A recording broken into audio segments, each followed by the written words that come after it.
Hello and welcome to the book show. I'm going to be talking to Fiona Sussman, the novelist, this week, and I'm talking to Kennedy Warren, author of View from the Road. right, and Graham, the most interesting thing on your Beattie's blog this week for me as owner of the Women's Bookshop was the fact that the 5 finalists in the BBC National Short Story Awards are all women, and some of them are very famous names. The competition is really tough. There's Zadie Smith, Lionel Shriver and Rose Tremaine amongst them all, so that's extraordinary. Zadie Smith's short story is called Miss Adele Among the Corsets, which is delightful. Apparently it's about a woman trying on undergarments, and it made me think of this wonderful thing that Zadie Smith put out last year, The Embassy of Cambodia, which is a short story, a long short story that is set in one street in Willesden and says so much about the ethnic groups in that one street in North London, and she says so much in so few words, and it really packs a punch. These finalists in the BBC one are going to be read on national radio, BBC Radio 4, by very famous actors like Carey Mulligan and Rebecca Hall and so on. So very prestigious. But you've been involved in the Short Story Awards here in New Zealand as well. Yes, I have. I've been down in Wellington since we met last for the BNZ Literary Awards, which are actually New Zealand's longest running literary awards. They're in their 55th year. That's amazing. It is great, yes. And there are 5 sections. They're all short stories, but the main one, the most important one, and the one carrying the most money as a prize, is the Catherine Mansfield Short Story Award.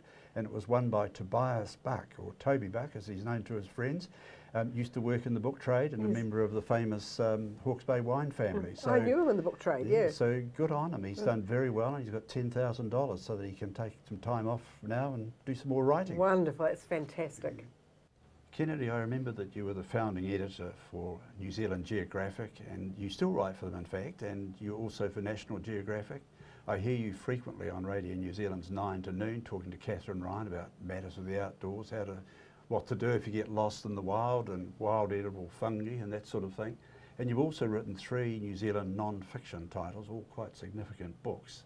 Now you've joined up with photographer Arno with this book to produce View from the Road, which was published just yesterday. Perhaps before we talk about the book, I'll get you to say something about your photographer co-author, as he's away at present and couldn't be with us to have a 3-way discussion this evening. Yes, well, guess where he is? He's on the road. He can't keep away from highways. He's on the Forgotten World Highway between Taumaranui and Stratford. So there's that, you know how all these highways get names now. So he's doing a story for New Zealand Geographic. He was with us from the very first issue. I can remember him coming into the office when we were putting together the first issue of New Zealand Geographic 25 years ago. He was fresh off the plane almost from Austria and came in and showed me his portfolio. He was living at that time in Whangarei, and we had decided in that first issue to do a story on New Zealand glass. And at that time there happened to be a window glass manufacturer in Whangarei. So we said, oh, Arno, why don't you shoot that for us? And while you're at it, go up to Parenga Harbour and shoot the silica sands that they use, the raw material. So that was his introduction and to New Zealand Geographic, and he and I never looked back, and he's basically been one of our main photographers for a quarter of a century. So, and he's done a number of books as well. Yes, he has, and I think the reason for this, why he got the idea for State Highway 1, is he'd just done a previous book on 45 South. So he'd gone, if you like, he'd taken care of the latitude and it was time to tackle the longitude. Right. So he decided, why not use that great ribbon of tar from Cape Reinga to Bluff as a kind of a way to look at the country. Because the subtitle of the book is Exploring New Zealand from State Highway 1. So tell us a bit about State Highway 1, its history and its importance. Yes. I found the history of the road very interesting. There's not too much written about the history of roads in New Zealand, but piecing together bits and pieces from various sources. I mean, the interesting thing, I think, is that in the early days, most of our roads went across the country. If people wanted to travel north-south, they used a ship, or then later, of course, they used the train. And so roads really came in, or this particular road, this linking road, was somewhat later in the piece. and how these little bits got joined up and how they shifted over time was a very interesting part of the research for me. Yeah. And of course, normally with books on New Zealand, they tend to be regional, or it'll be about Central Otago, or Yes. or the North Island or the South Island. But this one, of course, we've got the entire length of the country. It's an interesting idea to actually do it from Bluff to Cape Reinga, just staying on that one Right. highway. I mean, it was there's plenty there to make a whole book. Oh, absolutely. Yes. I came into this. Arno, it was his idea, and then I came into it some time ago, and for some time, I've had the idea of doing a book in the footsteps of the great A.H. Reid, who, of course, walked from Cape Reinga to Bluff. And I even had a title in mind. I was going to call it One on One. So I'd had this idea that here's a vehicle for sort of traversing the entirety of New Zealand, and decided that wasn't quite the time for the walking trip, so I was very happy just to do the driving trip and contribute to this. But yeah, it's just an invitation, a long road that stretches the length of the country, an invitation to take the pulse of the country, I think. I especially love the corrugated iron gumboot sculpture by Jeff Thompson in Taihape, I think. It is. Gumboot capital. Yes. There are other corrugated iron Lots of pieces. them. And all sorts of other materials. We've got in New Zealand this love of the regional icon. So you drive through Rakaia, there'll be the salmon. Many of these. There's sheep and shepherds and T-rail. Yeah, that's right. And various other ones scattered around the country. It's kind of nice, I think, that these small towns, want to put themselves on the map in some way, make a statement about who they are. And for the traveller, these add a real point of interest, of cultural interest and historical interest as you're making that long drive. At one stage you say, and I quote, "The highway is a road of culture," and then you go on to quote from Sam Hunt and A.R.D. Fairbairn poems. Can you say a little bit about what you were referring to when you say road of culture? Well, just on the Fairbairn, it's one of my favourite witticisms of all time. His miniature poem that says, "The squalid tea of Mercer is not strained," and I had to get that in there somewhere. So, and fortunately for me, of course, Mercer is on State Highway 1, although it's just a little bit off now, like so many realignments that have occurred along the highway. Little towns get sidestepped. Most recently, Taupo, of course, which the highway no longer runs through, and then prior to that, Orewa. But I think as you're travelling, particularly if you're a reader, you've got little reminiscences. You've got ideas. You've got memories of poems and snatches of prose. And so as you're going along, these things bubble up in your mind. My favourite would have to be Dunsandel, of course. The famous I don't think it's that famous today, but it was when I was growing up, the dog dosing strip at Dunsandel, the famous Ken Avery folk song. When I go through Dunsandel, I think, I wonder where the dog dosing strip was. I stopped in at this Dunsandel store and asked two young ladies from the next generation, if you like, and they had no idea where it was. And they said, "Look, I think if you go over the road, there's an information booth." So sure enough, I went over there, and there's a little piece about the dog dosing strip, including the lyrics and music of the song. So, there's a little example of something from the past which can inform and I think add pleasure to a trip along the highway. And I also quote you again a bit further on. You say that the highway is a living thing. It evolves, responding to the choices of its users, but almost always changes have reflected the need for speed. Commerce and efficiency drive the changing highway. Well, indeed, and I mean, I guess in my mind was the thought that wouldn't it be terrible if State Highway 1 turned into like an interstate in the US, bland, anonymous, just a simple route from point A to point B. And in places, you can't really, I take the diversion past Taupo, I take the diversion past Orewa. I don't always, but normally if you're travelling, you do often have a destination in mind and want to get there quickly. But I'll give you a good example of where something could have been changed but wasn't, and I was very pleased about this. There's a little place near Herbert in South Otago called Wainakarua. Now it's interesting because it's the only name, I think, with 5 A's, and so they actually have a little sign outside saying 5 A's. Wainakarua's got 5 A's in it. And when they were doing some work on the State Highway 1, they dismantled a historic bridge by Wainakarua, took it apart stone by stone, widened the road, and then put all the stones back again. And I thought, that's classic. That's the way we should be doing things, preserving a bit of history when we can, even to take care of the needs of the modern traveller. That's great. I think you're probably going to have to do this new edition every 5 years or so, Kennedy. Thank you very much for coming in this evening and talking to us about this beautiful new book. Thanks, Graham. Pleasure.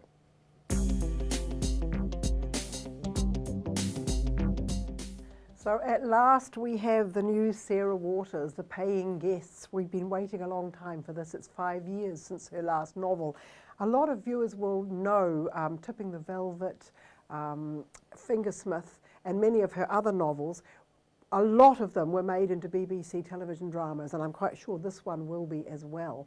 This one is set in 1922, so just after World War I, and Frances and her mother are really in straitened circumstances. Both sons, both of Frances's brothers, have been killed in World War I. Their father has died since the war, and they've discovered that in fact he's left them lots of debts. And they are forced into a situation where they have to rent the upper rooms in their house. So rather than call them boarders, which is what they are, they refer to them as the paying guests, because that's a little more genteel. So the guests arrive, the paying guests, and they are a young married couple called Lillian and Leonard Barber, Mr. and Mrs. Barber. There's a very slow build-up. What Sarah Waters establishes very, very clearly is the period, the place, and the sense of the house. You feel as though you're living in that house. You know it so well. And the whole situation of Frances and her mother, Mrs. Ray, getting used to having strangers in their precious house. There's the class difference as well. It's rather coming down in the world to have the sort of clerk class living there.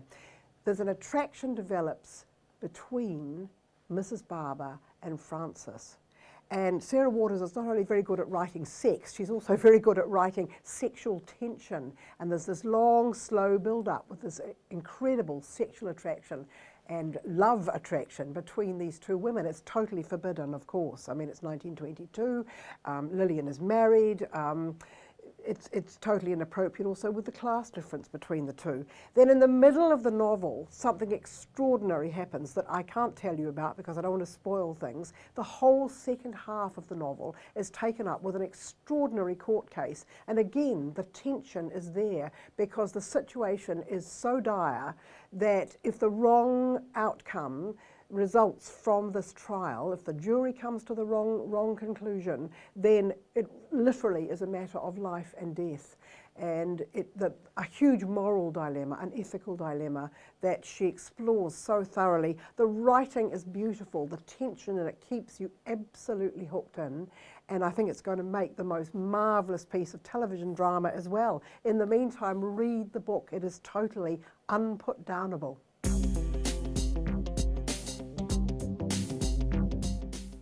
Published worldwide 3 weeks ago, Personal by Lee Child immediately went to the top of the bestseller lists around the world, including New Zealand, where it has remained ever since. This is the 19th title from Lee Child featuring Jack Reacher, and they've all been bestsellers. They sold in 96 countries, translated into 41 languages, and with sales exceeding 70 million before publication of this latest one, it's pretty impressive figures. If you Google Jack Reacher, you'll find there are over 1 million entries recorded. One of these entries, of course, is Wikipedia. And here is a quote that I've taken from their 3 pages on Jack. Jack Reacher is a former major in the US Army Military Police Corps. He was born on a military base in Berlin on 29 October 1960. A graduate of the US Military Academy at West Point, he served 13 years in the military police, during which time he became part of the 110th Special Investigations Unit, formed to handle exceptionally tough cases.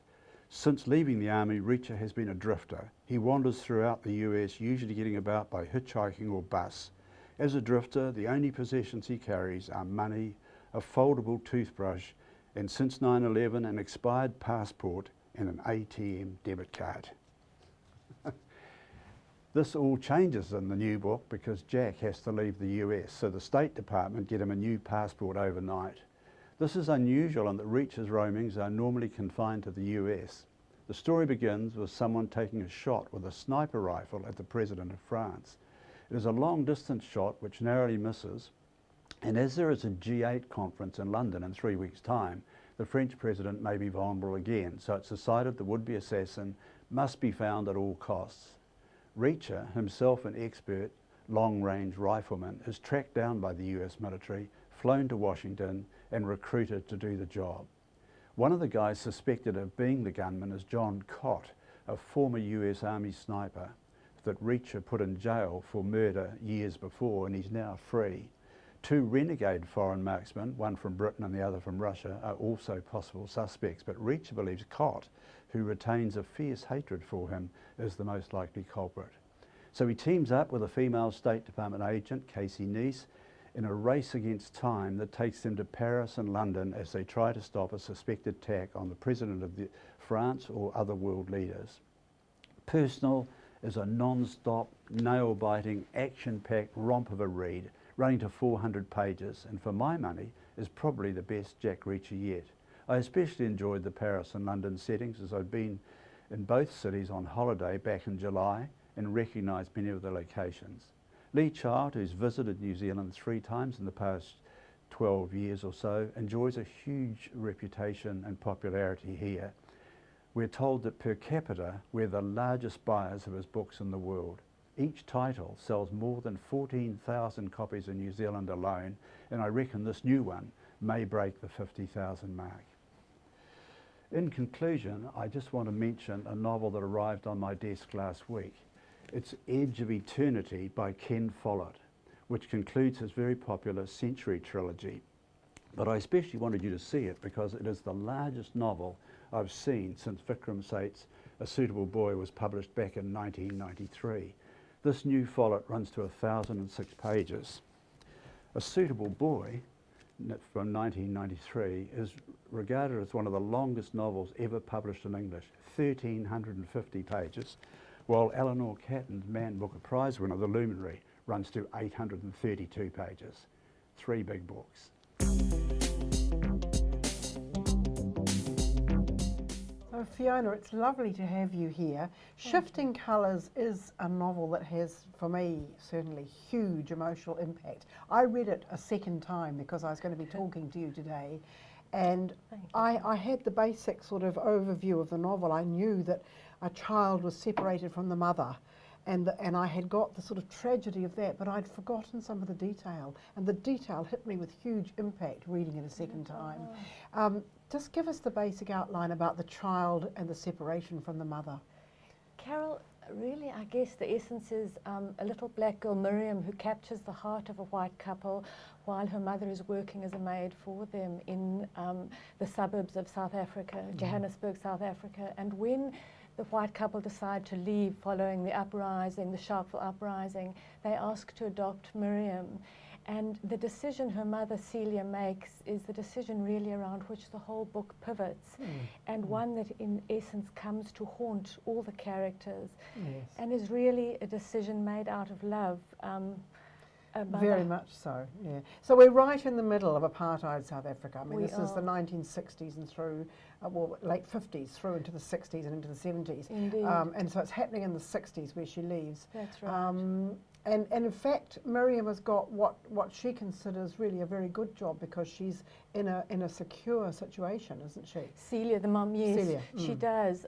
She's sort of got this little corner of protection, really. She has a job, she has a pass to allow her to live in the white suburbs, which But her other children are up north in the homelands, not permitted to live with her.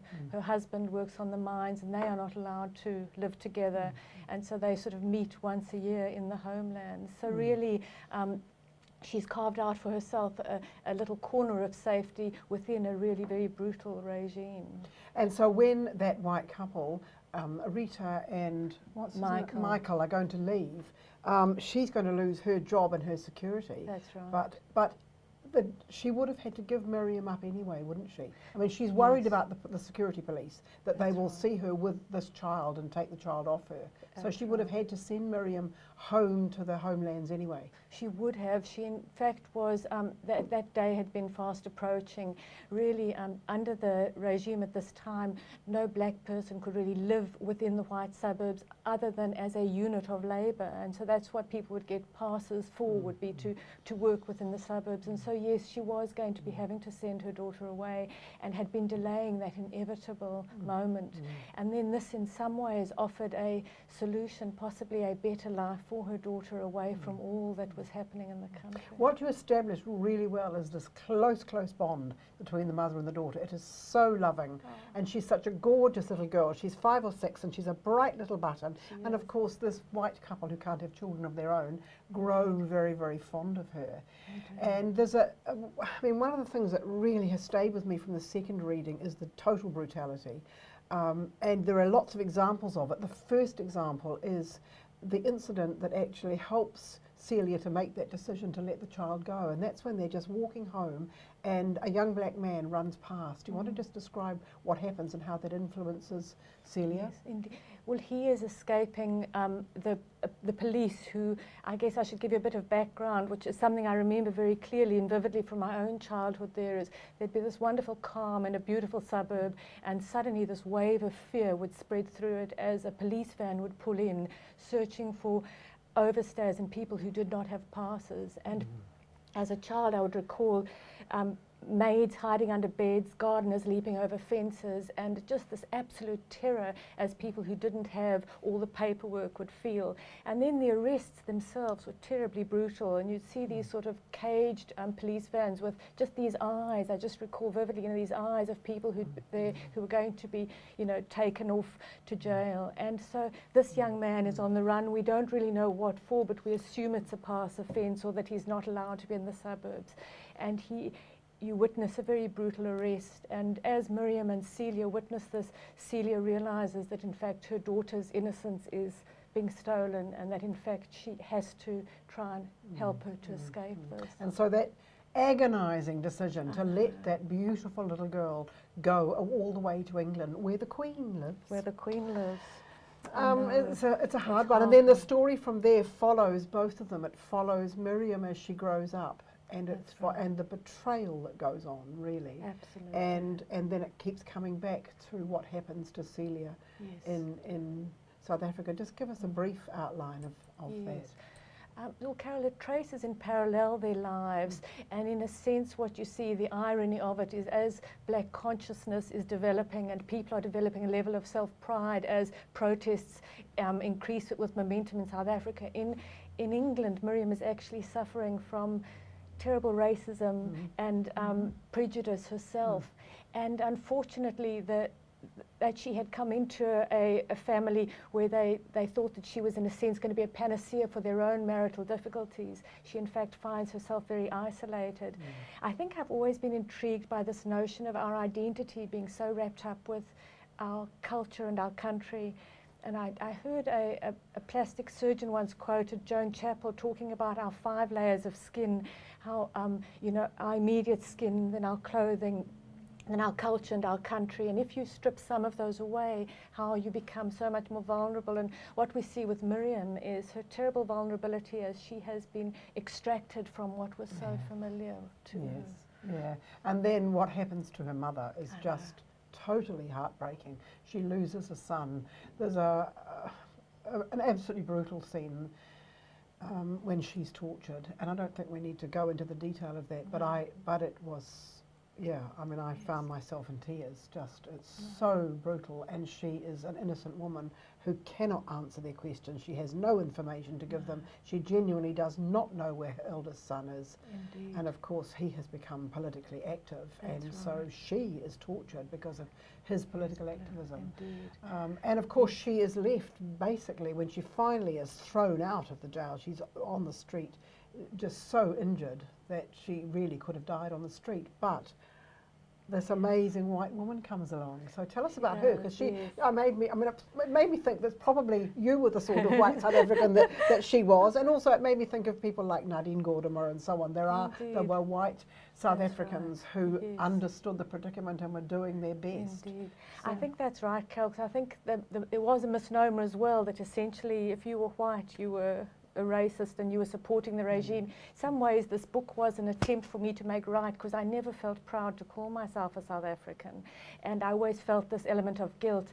But I think that, yes, Sylvia Eloff, the lady who picks her up, is in fact a member of the Black Sash organisation, which was a group of privileged white women who used their position of privilege to act for rights, humanitarian rights, and to try and create change. And so she, I guess, is at the very necessary balance within, because nothing is, excuse the pun, but all black or white. It's really, there were so many people working for a different future in South Africa, and unfortunately we were all, just by virtue of our colour, caught up in the machinations of apartheid. Yeah, and in fact, Rita, the English woman who has adopted Miriam and taken her to England, is That's right. really quite cruel in some ways, isn't she? She is. But she she's is. not a happy Yes. woman herself. No, Michael is exactly. much kinder, Much but kinder, Rita yes. is quite cruel. She An is. interesting contrast to Sylvia, who That's picks right. the mother Celia up from the street and initially hails an ambulance. That's right. And the incredible scene where the ambulance drivers won't pick her up because she's black. That's right. I mean, that is just, when I was working as a medical student, there's something I just found which went so against my belief system, is that you're taught to treat everyone equally, and yet, you couldn't have a blood transfusion from a black person, you couldn't have same hospitals, all the services were different, separate entrances in shops, black people were served afterwards, and so those were the horrible, terrible things. But by the same token, there was so much positivity of people actually trying to make right. And there's Miriam back in England, who after 25 years as a young adult woman Yes. finally realises, and having come through struggles of her own, realises she needs to go back home to find her own identity. And there's a marvellous long sequence towards the end where she is searching for her mother. That's And I don't right. want to give away what No. happens, but it is the most extraordinary emotional book. I loved it. It's Oh, wow. totally gripping and a Oh, wonderful thank you. read. Oh. So, Shifting Colours, Fiona Sussman, thank you very much. Thank you so much, Carol, for having me.